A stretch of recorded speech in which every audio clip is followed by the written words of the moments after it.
under ng 4PH, pag nabenta po ninyo yon, ang signing bonus is 50,000. Conchita Minorca, 50,000 po. So, unahin na po natin. May dalawang unit kami ng duplex sa Conchita.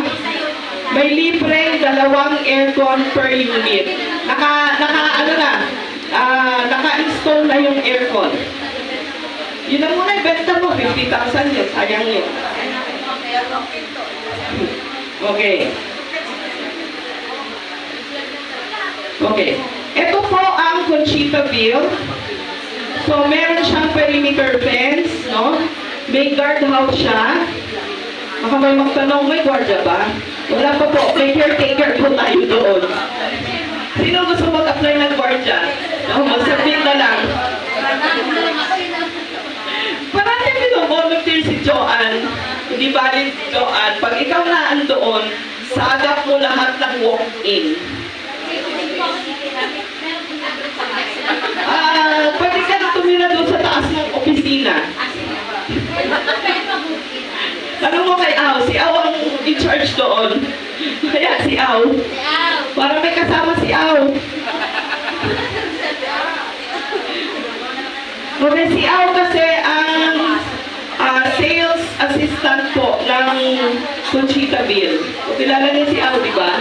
Tayo ka nga, Au, para makilala ka ng iba.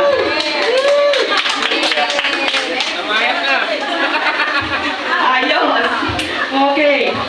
Now, hindi ko dala yung pointer ko eh.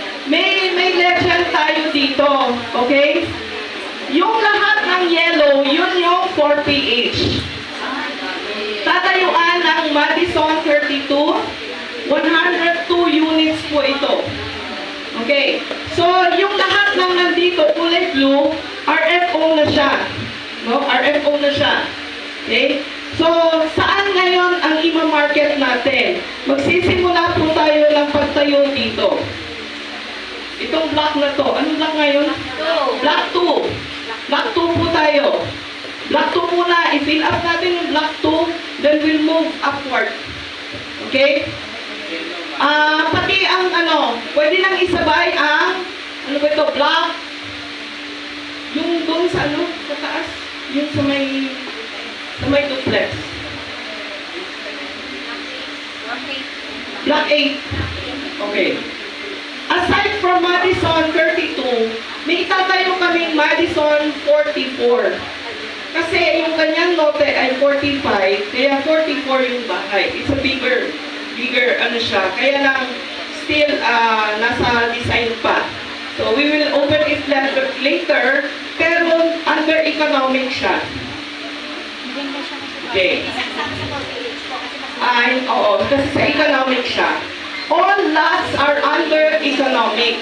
So, yung kulay blue, yung mga kulay blue, mga lote po yan. Mga kulay blue.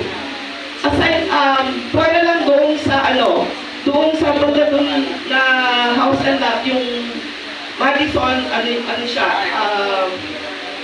RFO. Now, meron yung mga kulay green.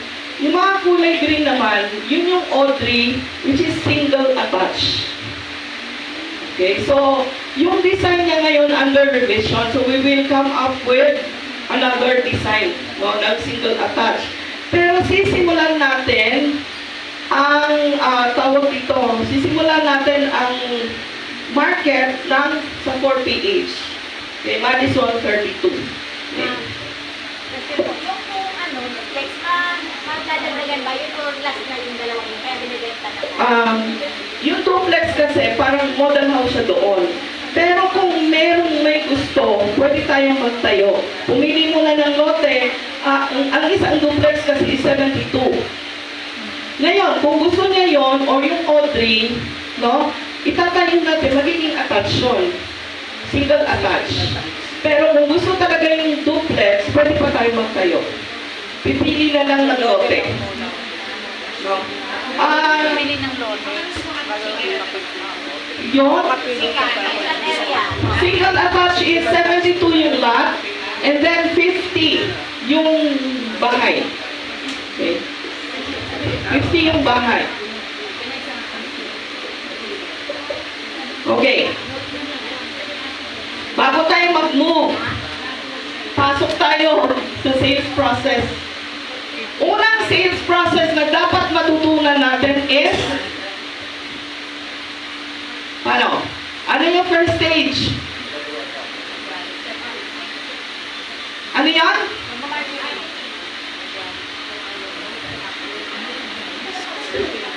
Handa kayo.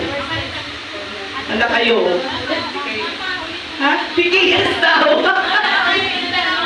Hindi. Ano? Is that part of sales process? Prospecting. Yeah. Ano po pangalan niyo? May. Tama si May. First is prospecting. You'll be looking for your buyer. Okay. Now, when you go to prospecting, di ba dapat aralin niyo muna kung ano yung ibebenta niyo? Anong first step? Anong pag-aaralan niyo? Kung ano yung ibebenta niyo. Okay, so, kailangan niyo ng subdivision map. Okay. Ngayon, may mga clients na kayo, may mga prospect na kayo, pumunta kayo doon sa prospect nyo. Ano-ano minsan, o hindi, kadalasan, ang gusto ng prospect nyong area? Corner. Ano pa? Sunrise. And black. So magtatayo ako ng subdivision kung sunrise. Puro ano ba yun? Corner lot. Okay. Now, dito pa lang, syempre dala nyo ng mapa, di ba? Okay, dito tayo sa map reading. Okay. Kung dala nyo ang mapa at tinatanong, kasi talagang believer ng feng shui yung inyong client, no? Tinatanong niya, saan ba ang sunrise dyan? Okay. Yung magbo-volunteer dito, may 100 load.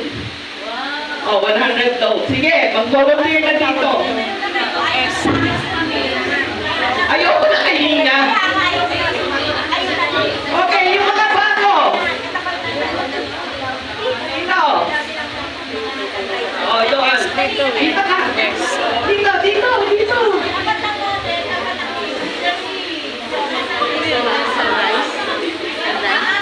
Oo, Kailangan S. natin Yung sikatan ng araw. S. West. Di ba dapat, pag salesperson tayo, we are in the real estate industry, medyo ganun tayo.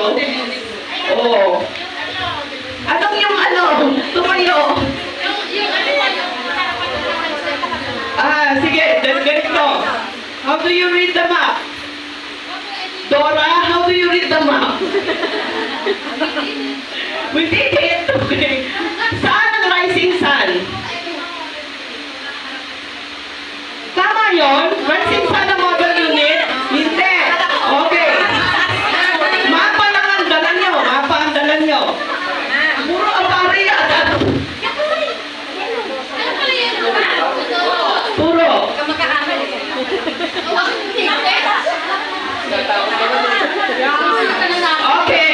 Okay. Ano ba? Game. Pwede sila dito sisikat yung araw. Kung sumisikat umaga, harap ko, yun po yung Very good! Elaine, magaling ka magturo. Okay. Kung dala nyo ay mapa lang, di ba? How would you know? How would you know? Hindi kayo tatayo doon, nasan ba yung rising sun, di ba? Sumisikat doon kada araw. Ngayon, ang hahanapin nyo, lahat po ng mapa namin, may, ano tawag doon? May compass. Lahat ng mapa, ha? Dapat meron tayong ganyan. Wala tayong ganyan. Hindi, load. Map. Wala tayong map niya. Load. Mayroon, pwede ka naman manghingi. Okay. I-download na lang nila yan dyan. Okay. Pag So, nandun na tingnan nyo mismo yung agad may kung map nasaan na yung doon. compass. Pwede naman Tingnan ilagay nyo mo na yung rin east. yan Kasi the sun rises sa east. So, pag nag-rise siya, lahat ng matatapat sa kanya ay rising sun. Okay? Kaya Ngayon, kailangan sa isang kung wala mapa, nang mayroong rising nakalagay na sun, east, how would you west. sell those lots na hindi kaharap ng rising sun? Mamaya nyo sagot yan ha. Kanya-kanyang diskarte. Tingnan natin kung paano nyo didiskartehan kasi hindi naman lahat merong ubus na corner lot. Ubus na ang nasa rising sun. Paano natin ngayon ibebenta? Kasi dapat... Yung mga brown available pa, di ba? Yung mga brown. Tagilid sa Ako na araw. lang ang buyer mo.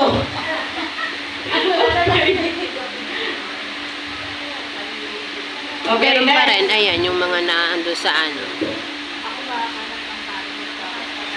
Yung yellow, yun ang reserve na ano. Ayan, ito yung clearer map. O, bibigyan namin kayo dito. Meron kayong makikita dyan for commercial center yung harap. Hindi po for sale yun. Later, siguro kukonvince natin si chairman na ibenta. For lease po yun. O, that is to support the community inside Conchita Bill. Okay?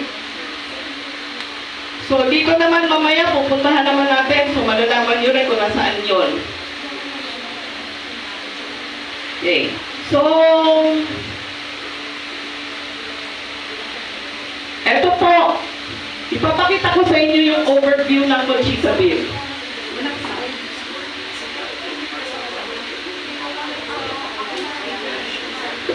Medyo mo, te.